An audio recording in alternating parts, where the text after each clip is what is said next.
Kisah ini berlatar belakang pada masa Jim Crow, yaitu era rasisme di Amerika Serikat. Diawali dengan kepulangan seorang pria bernama Atticus Freeman yang baru saja kembali dari tugasnya sebagai tentara. Atticus atau Tick dapat kabar dari keluarganya kalau sang ayah sudah menghilang. Sejak beberapa hari yang lalu, tugas utama Tick sekarang adalah menemukan kembali ayahnya. Tugas ini tak diemban sendiri, melainkan ditemani oleh pamannya George dan kekasihnya Letty. Sampailah mereka ke Midwest, tepatnya di Simonsville. Sedari awal memang sorot mata orang kulit putih tampak tidak senang melihat kendaraan Tick melintas. Karena rasa lapar melanda, mereka pun memutuskan mampir di sebuah kedai untuk menikmati makan siang. Letty pamit ke toilet dan ia melihat pelayan sedang melapor ke organisasi masyarakat via telepon tentang keberadaan 3 orang kulit hitam di dalam kedainya. Letty langsung buru-buru menghampiri George dan Tick mengajak mereka pergi. Let me try.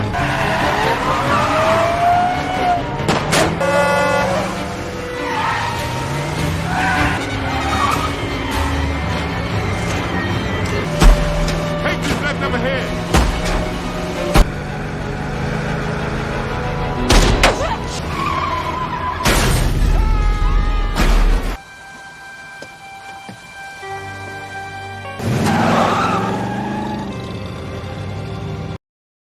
Setelah menginap satu malam di rumah keluarga Letty, Tick melanjutkan perjalanan. Tick meminta George untuk menepi sejenak di pinggir hutan pinus untuk melihat-lihat area sekitar sekaligus buang air kecil. Tak lama kemudian, datang polisi menghampiri mereka. Suasana sedikit memanas ketika polisi menginterogasi Tick. Meski ketiga orang ini dibiarkan pergi, tapi Tick tahu betul itu hanya sebuah jebakan dari polisi karena nanti mereka pasti akan diburu.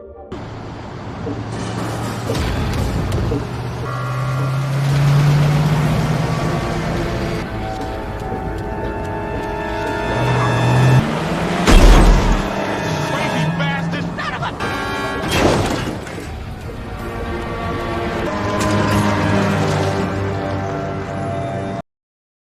Tick, George, dan Letty merasa lega karena berhasil lolos dari kejaran, tapi itu semua tidak bertahan lama sebab di depan mereka sudah ada sejumlah polisi yang memblokade jalan. Mereka pun dibawa ke dalam hutan dan suasana berubah jadi sangat mengerikan. Muncul serangan dari makhluk berwujud aneh.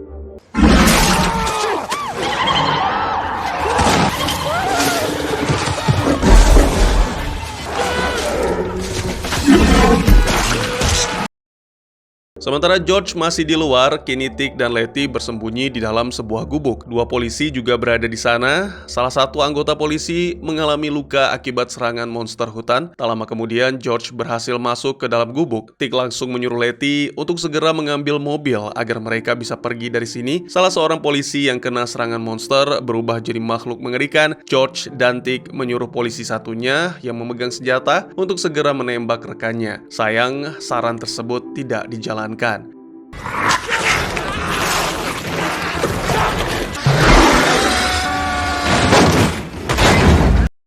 Perjalanan Letty mengambil kendaraan juga tidaklah mulus. Dia juga diganggu oleh monster berukuran besar. Sepertinya makhluk mengerikan itu tidak begitu senang melihat cahaya lampu, dan untungnya Letty berhasil kabur dengan segera menyelamatkan Tick.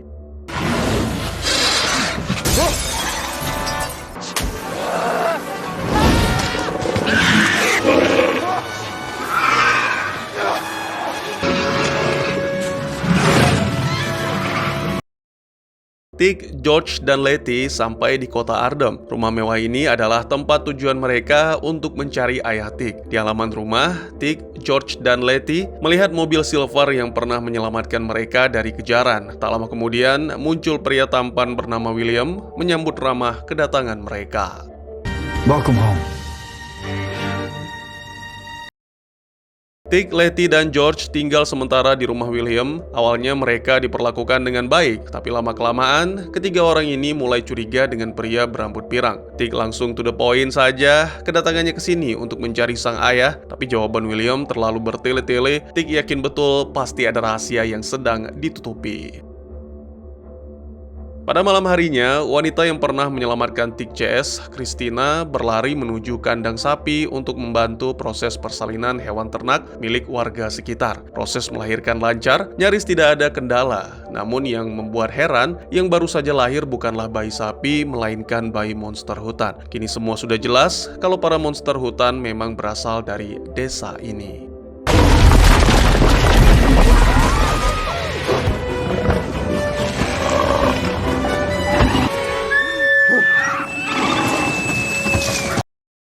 Letty yang sedang berada di kamar mulai dilanda rasa takut. Tiba-tiba Tik datang ke kamar Letty, coba menenangkan hati sang kekasih. Sementara itu George yang ada di dalam kamarnya bertemu dengan mendiang ibunda Tik, Dora. Tak disangka George rupanya diam-diam punya affair dengan Dora, sedangkan Tik ia didatangi oleh mantan kekasihnya. Perlu diketahui, semua penampakan ini hanyalah halusinasi belaka. Stop! I don't want to hurt you!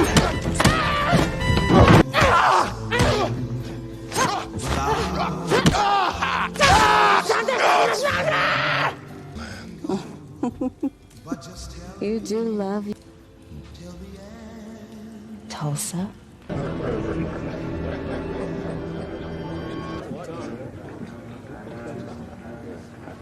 Something very special planned for dinner.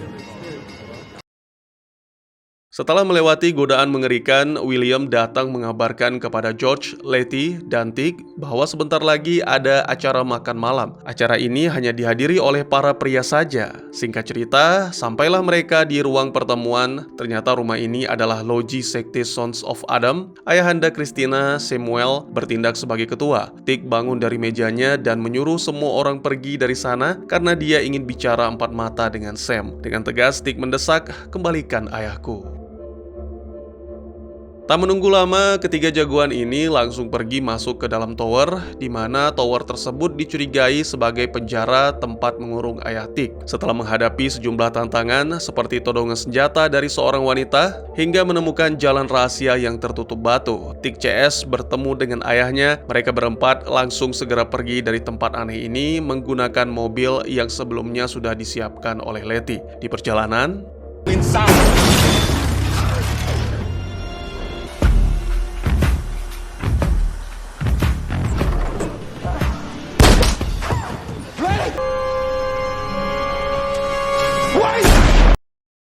Tik sekarang sedang dipersiapkan sebagai tumbal upacara sakral sekte Sons of Adam. Tubuhnya dibersihkan, dipakaikan jubah, dan Christina memberinya cincin emas. Setibanya di ruang upacara, Sam baca mantra dan muncul cahaya-cahaya aneh di sana. Tik berteriak sekuat tenaga dan dia melihat ada sosok wanita berkulit hitam. Itu adalah leluhurnya yang bernama Hannah. Wanita inilah yang menggagalkan upacara Sam hingga Tik berhasil keluar.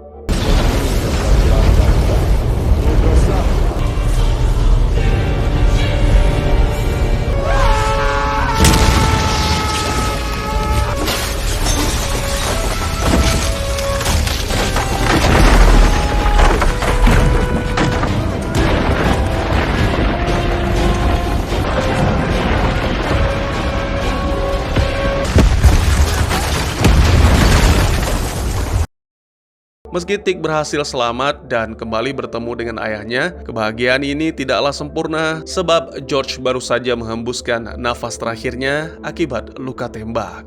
Miles gone, but there's blood on my hands.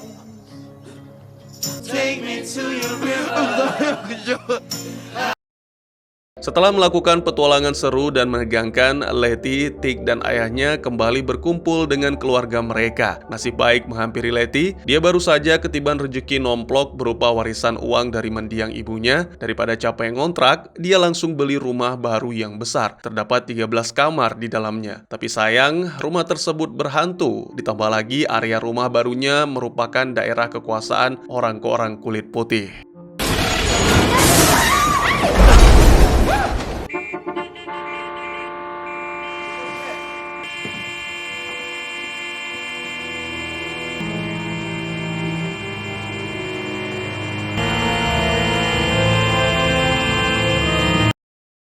Malam ini sedang digelar pesta di rumah Letty. Semua teman, kerabat, saudara merapat ke sana. Yang bikin merinding ketika Letty masuk ke kamar mandi. Dari cermin terlihat sosok yang sangat menyeramkan. Tak lama setelah itu di halaman rumahnya ada kayu salib dibakar oleh orang yang tak dikenal. Pasti ini adalah ulah orang kulit putih. Letty dan kerabatnya tak kuasa menahan emosi. Bermodalkan senapan dan tongkat bisbol, mobil milik para tetangganya dirusak.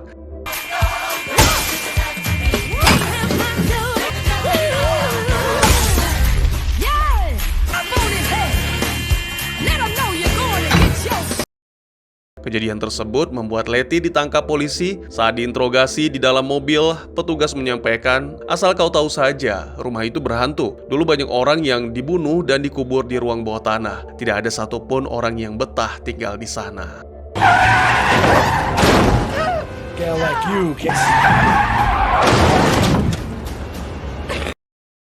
Karena rumahnya dipenuhi arwah gentayangan, Leticia atau akrab disapa Letty menyewa dukun untuk menangani permasalahan tersebut. Pintu rumah Letty dipagari mantra, mereka turun ke basement, kemudian si dukun mulai melafalkan mantra pengusiran setan. Semua perabot bergetar kencang. Di waktu yang sama, masuklah 3 orang kulit putih ke dalam rumah. Penunggu gaib yang ada di rumah Letty sepertinya tidak senang dengan keberadaan mereka. Akhirnya kawanan tersebut pun dibuat tewas.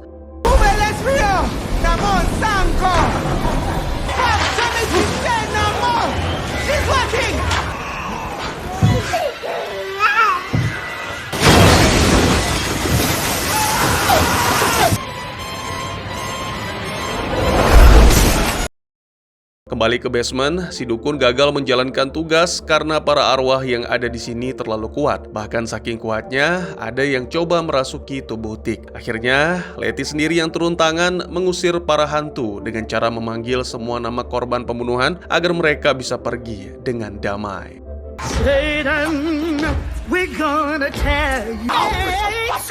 You've been Satan,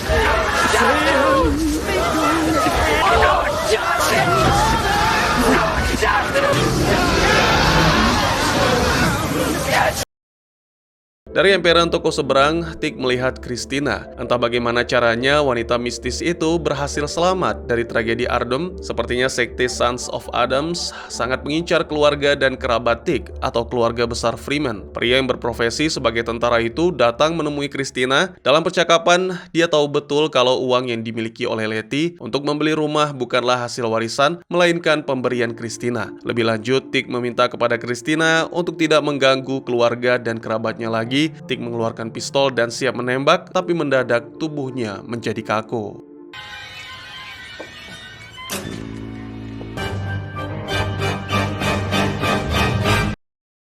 Petualangan Tick CS kali ini menuju ke museum karena ada suatu benda keramat yang sedang mereka cari. Singkat cerita, setibanya di lokasi, pada malam harinya, Tick, ayahnya, dan Letty mulai melancarkan aksi. Mereka masuk ke dalam ruangan rahasia yang ada di museum hingga dihadapkan pada sebuah jembatan yang terbuat dari selembar papan berukuran kecil. Letty jalan lebih dulu dan ia terhenti karena ada penghalang di tengah jembatan yang berayun kencang. Menunggu timing yang tepat, Letty berhasil melewatinya. Montrose berteriak keras karena jembatan tersebut perlahan menghilang. Tick menjemputnya, lalu mereka berjalan menyusul Letty.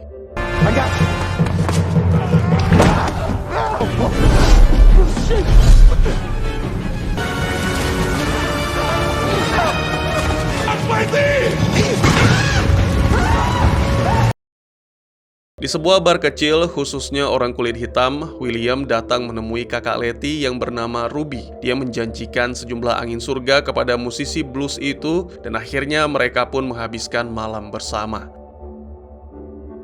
Air semakin tinggi, Letty terkejut karena melihat mayat. Meski demikian, perjalanan 3 orang ini terus berlanjut hingga akhirnya mereka menemukan pintu. Ada potongan tangan di depan pintu yang tersangkut, kemudian Tick mencabutnya, mengambil cincin dari potongan tangan tersebut, lalu coba membuka pintu.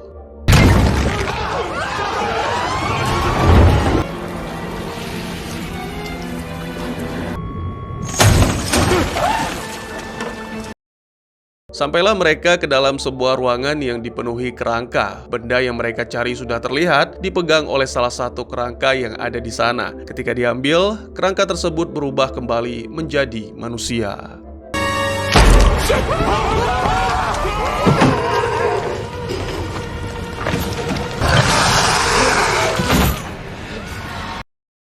Tik menanyakan nama wanita tersebut, lalu si wanita menjawab, Yahima. Tiba-tiba air masuk dengan sangat deras membanjiri ruangan tersebut. Montrose mengajak mereka lari, lembaran yang mereka cari sampai terbawa arus. Tapi Letty berhasil mengambilnya setelah melewati sejumlah rintangan. Keempat orang ini berhasil keluar dengan selamat. Perlu diketahui, Montrose sempat membaca sejumlah buku Sons of Adams. Buku tersebut adalah hasil curian mendiang George di loji milik Samuel. Mungkin karena pengaruh buku tersebut, Montrose nekat menghabisi nyawa Yahima. Seorang wanita terbangun dan terkejut melihat dirinya sendiri. Dia pergi ke cermin lalu keluar rumah untuk meminta bantuan. Orang-orang di sana bingung melihatnya. Mereka mengira si wanita ini tersesat. Sampai akhirnya polisi datang ke sana memisahkan si wanita tersebut dari orang-orang kulit hitam. Yang paling bikin terkejut adalah ketika si wanita menyebutkan namanya, "Namaku Ruby." Ruby yang tadinya berkulit hitam, bagaimana bisa sekarang berubah jadi putih? Petugas polisi membawa Ruby ke rumah William. Ada yang aneh dari dalam tubuh Ruby dan membuatnya tampak kesakitan. William menangani permasalahan tersebut.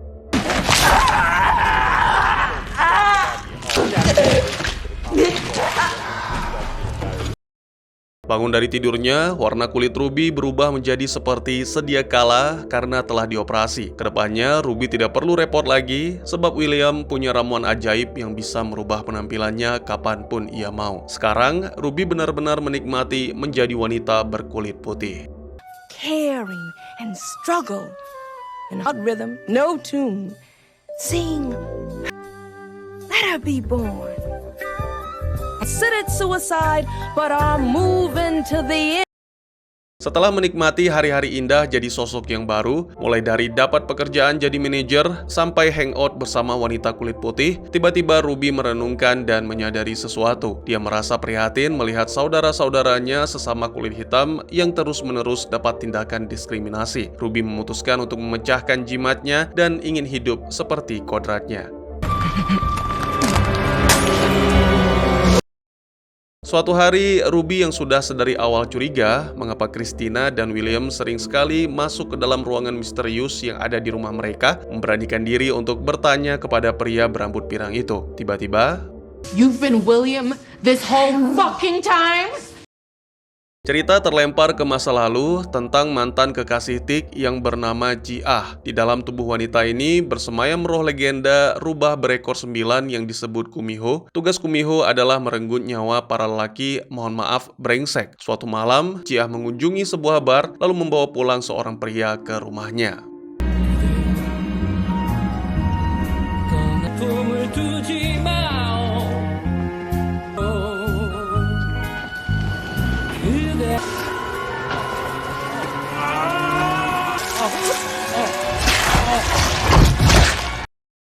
Di kota, tersiar kabar ada komunis yang menyusup dan yang diduga sebagai mata-mata adalah perawat di rumah sakit. Ji-ah dan rekan seprofesinya dibawa ke barak tentara untuk diinterogasi. Setelah 2 nyawa melayang, sahabat Ji-ah mengaku kalau dirinya lah yang menjadi mata-mata. Kebetulan Tik ada di sana, Ji-ah menandai semua wajah para tentara yang sudah membunuh sahabatnya.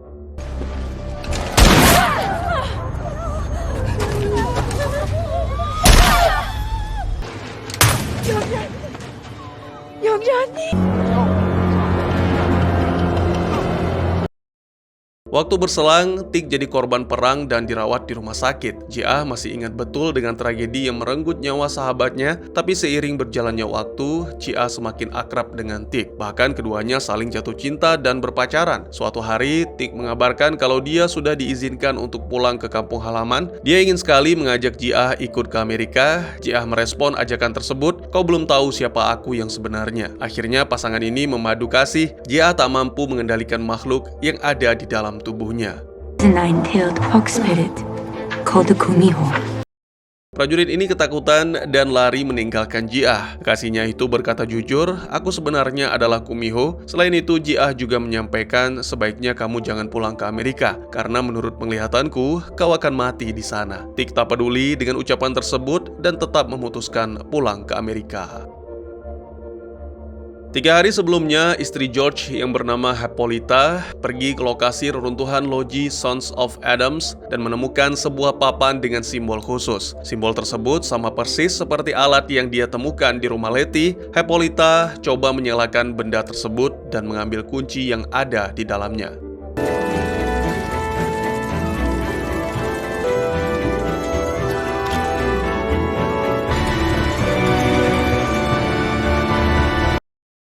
Ruby merasa kecewa dengan Christina karena wanita berambut pirang itu terlalu banyak menyimpan rahasia. Mulai dari menyamar jadi William, hingga hal aneh lainnya yang telah dilakukan. Christina mengatakan kalau dirinya adalah putri dari seorang pemimpin Ordo Fajar kuno. Ordo tersebut mengandalkan sihir sebagai kekuatan mereka. Sebenarnya, dan tanpa diketahui oleh Ruby, tujuan Christina mengambil hati saudari perempuan Letty itu untuk dimanfaatkan mengambil sejumlah lembaran kitab kuno milik keluarganya. Jikalaupun tidak ditemukan, setidaknya Christina bisa menggali sejumlah informasi tentang lokasi lembaran kitab mantra. Letty terbangun dari tidurnya karena mengalami mimpi buruk. Wanita itu datang menemui Tick. Dari percakapan mereka dapat disimpulkan selama ini Christina dan mendiang ayahnya mengincar Tick karena ada kitab kuno milik keluarga mereka yang dicuri oleh buyut Tick, Hannah, pada masa lampau. Kacaunya, sejumlah lembaran dalam kitab tersebut sudah hilang. Masih ingat dengan perjalanan Tick, Letty, dan Montrose di museum dan mengambil suatu benda? Benda tersebut adalah sejumlah lembaran kitab yang paling diincar oleh Christina. Saat ini, Tick sendiri juga ingin mempelajari mantra yang ada pada kitab tersebut agar bisa mengalahkan ilmu sihir Christina. Hippolyta sedang bersiap melakukan perjalanan liburan, sementara Tick pergi menemui sanak familinya di luar kota. Petugas militer itu dapat penjelasan dari keluarga kalau kitab tersebut saat ini sudah musnah, terbakar ketika terjadi insiden kebakaran sekitar puluhan tahun yang lalu. Tak lama kemudian, telepon berdering. Letty menghubungi Tick dan berkata Hippolyta berbohong, dia tidak sedang liburan, melainkan pergi ke lokasi mesin waktu. Ini sangat berbahaya, tolong segera kau selamatkan dia. Adegan berpindah ke Hippolyta yang sedang berusaha menyalakan alat canggih ini. Tiba-tiba polisi datang dan coba menggagalkan rencananya. Beruntung Tick datang tepat waktu.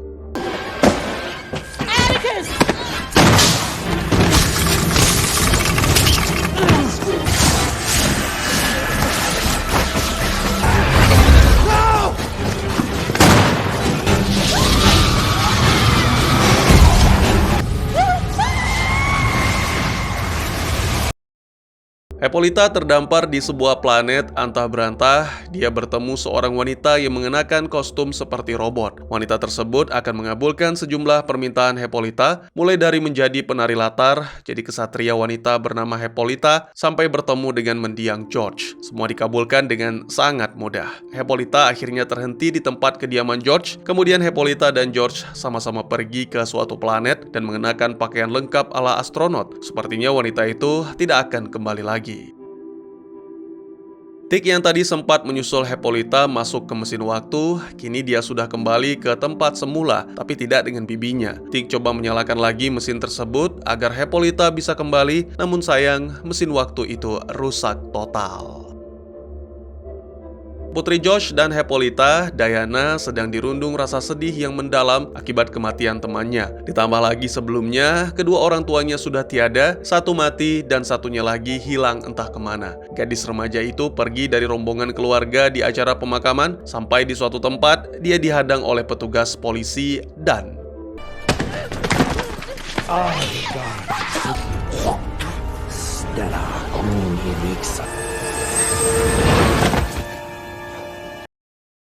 Tick datang untuk menemui Christina. Dia minta diajarkan membaca mantra. Sebagai imbalan, kunci mesin waktu diberikan untuk Christina. Setelah bertemu dengan wanita itu, Tick pergi ke rumah Letty. Dia terkejut karena di sana sudah ada Ji-ah sedang menunggu. Kedatangan Ji-ah murni karena dia ingin memperingatkan Tick soal kematian yang pernah dia terawang sebelumnya. Namun sepertinya kehadiran Ji-ah seolah membawa petaka baru dalam hubungan Tick dan Letty. Pasangan serasi ini bertengkar karena Letty merasa cemburu dengan Ji-ah. Tanpa rasa sungkan, Tick langsung mengusir wanita siluman rubah berekor 9 tersebut.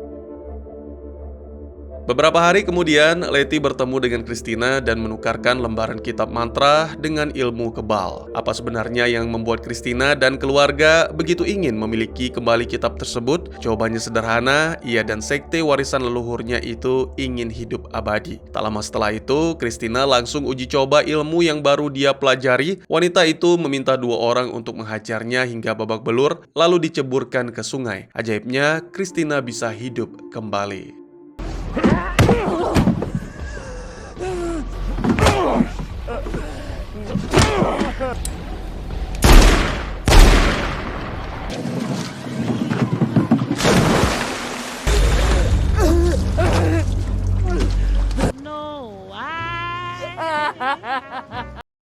Sejak terkena ilmu sihir dari polisi sekaligus anggota sekte Sons of Adams, hidup Diana jauh dari kata tentram. Kemanapun kakinya melangkah, selalu diikuti oleh setan kembar berwajah seram. Sampai akhirnya Diana emosi tingkat tinggi, memberanikan diri untuk menghadapinya, dan hasilnya pun sangat jauh dari ekspektasi. Di sebuah tempat, Diana sudah menyiapkan benda tumpul untuk menghabisi iblis kembar, hasilnya gagal total.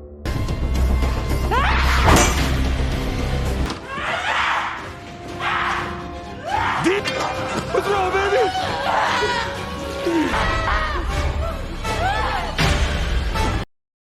Sejumlah petugas mau menggeledah rumah Letty. Tujuan mereka ingin mencari alat berwarna emas yang sebelumnya dimainkan Hippolyta. Salah seorang petugas yang punya ilmu sihir tidak bisa masuk ke dalam rumah karena pintu sudah dipagari mantra. Tick yang baru saja tiba langsung ditodong pistol oleh petugas. Letty yang melihat momen tersebut langsung berlari menyelamatkan kekasihnya. Dalam pikiran, mungkin ini adalah akhir hidup Tick, sebagaimana yang diceritakan oleh Ji-ah. Karena Tick baru saja diajari ilmu sihir dan cara baca mantra, dia pun berhasil selamat dengan cara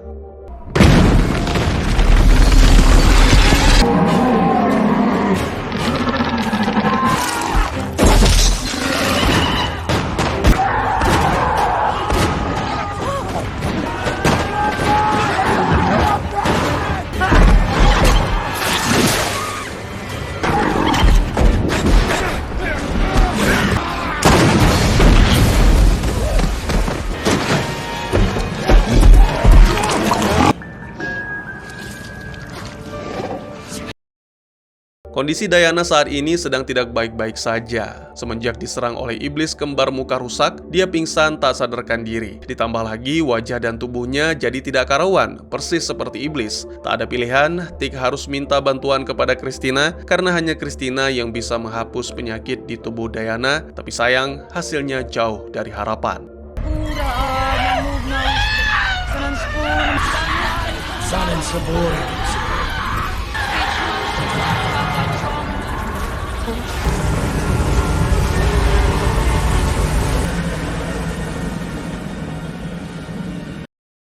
Saat ini, jalan satu-satunya yaitu Tick CS harus kembali ke masa lalu, tepatnya pada tahun terjadinya insiden kebakaran dan menyelamatkan kitab mantra dari lahapan si jago merah. Tick CS coba memperbaiki mesin waktu yang sebelumnya rusak, dibantu Hippolyta yang baru saja kembali ke bumi. Setelah mesin berhasil diperbaiki, Tick, Letty, dan Montrose pergi ke masa lalu, tepatnya tahun 1921. Tick dan Letty menemui sanak keluarga mereka yang hidup pada masa itu. Mengerikan, di tahun ini tindak kekerasan terhadap orang kulit hitam jauh lebih parah daripada tahun 1950-an. Selain itu, Montrose juga menyaksikan kejadian masa lalunya yang dididik sangat keras oleh sang ayah. Perlu diketahui, keluarga Letty dan Tick memang sedari dulu tinggal berdekatan. Bisa dibilang mereka semua masih ada hubungan kerabat. Singkat cerita, penyerangan di area tempat tinggal keluarga Tick semakin menggila. Letty segera menemui Hetty yang tidak lain adalah nenek buyut Tick dan menjelaskan kalau dirinya datang dari masa depan. Tujuannya ke sini mau mengambil kitab mantra dan akan digunakan untuk menyelamatkan Diana. Pada akhirnya, Hetty mau memberikan buku mantra tersebut. Kebakaran pun tetap terjadi dan tak bisa dihindari. Hetty tewas dalam insiden tersebut. Mungkin timbul pertanyaan di benak kalian, mengapa Letty tidak terbakar? Jawabannya karena dia sudah dibekali ilmu kebal oleh Christina. Akhirnya, ketiga jagoan ini pun pulang dengan selamat. Not gangster shadows. Hey, hey, hey, hey, young brother.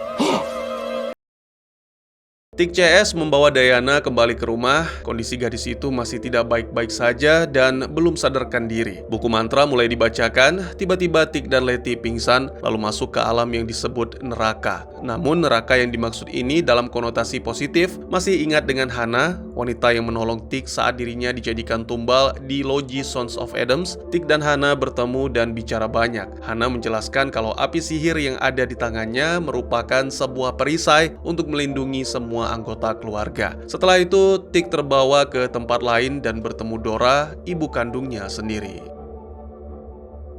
Letty bertemu dengan Hetty. Letty masih bingung mengapa dia bisa kembali lagi ke tempat ini. Kemudian Hetty menjawab, bayi yang ada di dalam perutmu lah yang membawamu kembali ke sini. Singkat cerita, Dora dan Tik datang menemui Letty dan Hetty. Mantra dibacakan agar bisa mengirim Tik dan Letty kembali ke dimensi mereka, sekaligus menyelamatkan nyawa Diana. Hasilnya pun nyaris sempurna. Diana siuman, wujudnya kembali seperti semula, tapi tidak dengan lengannya.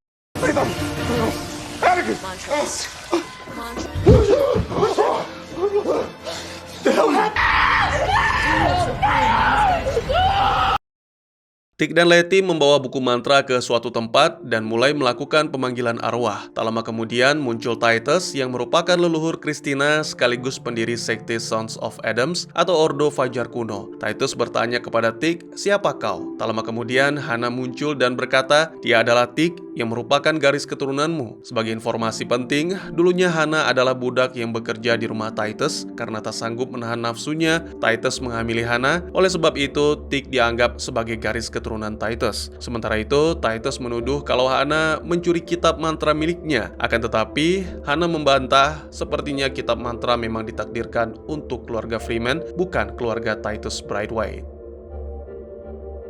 Hetty juga muncul di sana. Saat ini mereka semua sedang berusaha menghancurkan arwah Titus. Pria berambut pirang itu tiba-tiba teleportasi ke tempat Christina berada di jalanan. Christina nyaris menabrak Titus karena saking kagetnya. Titus mengatakan kalau kitab mantra sudah ada di tangan Tik CS dan memberi isyarat untuk segera mengambilnya. Titus kembali ke dalam lingkaran yang dibuat oleh Tik dan Letty. Pria berambut pirang itu pun berhasil dimusnahkan.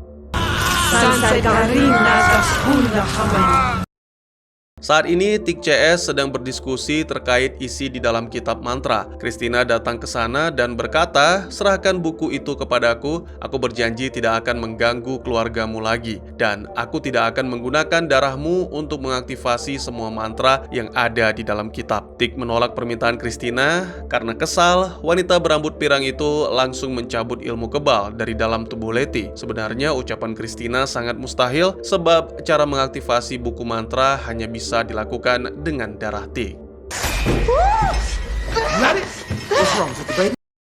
Setelah itu, Tik bertemu Jiah di bar. Dia meminta bantuan kepada mantan kekasihnya, sementara Letty sedang berziarah ke makam ibunya. Ruby muncul di sana. Mereka berbicara banyak hal. Intinya Letty minta Ruby membantunya mengalahkan Christina.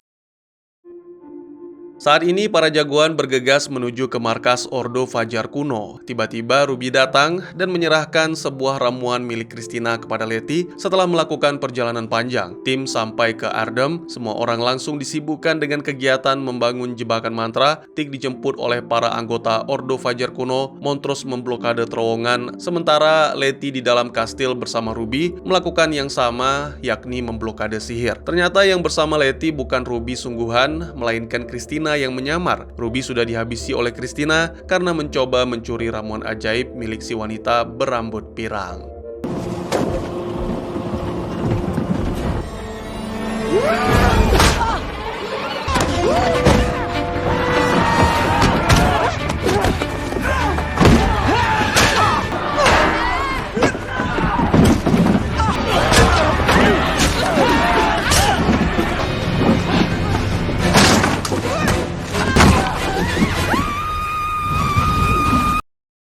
Tik sekarang sudah siap dijadikan tumbal. Tujuannya melakukan semua ini hanya satu, agar Christina tidak lagi mengganggu keluarganya, terutama calon bayi yang ada di perut Letty. Christina menggores lengan Tik dan membasahi tubuhnya dengan darah agar hidupnya abadi. Tiba-tiba Letty bangkit dan coba menyelamatkan kekasihnya dengan sejumlah mantra, namun sayangnya semua sudah terlambat. Jiah yang melihat kejadian ini tak tinggal diam, dia langsung mengikat Christina dan Tik. Hasilnya,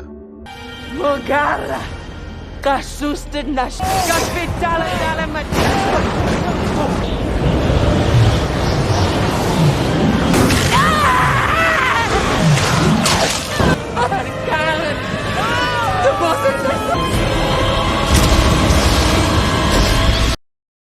Letty mengatakan kepada Christina kalau saat ini semua mantra sihir Ordo Fajar kuno sudah berada di tangannya. Christina sama sekali sudah tidak memiliki kesaktian, tapi sayang kesuksesan harus dihiasi dengan kabar duka. Tik meninggal dunia akibat kehabisan darah. Menurut surat wasiat dari Tik, dia meminta kepada Montrose untuk membantu mendidik anaknya. Kini semua orang bersiap mengubur jenazah Tik. Tak lama kemudian Diana menemui Christina. Kini Diana alias Dee sudah punya lengan baru dan hewan peliharaan. Hewan ini sepertinya adalah warisan dari Tik.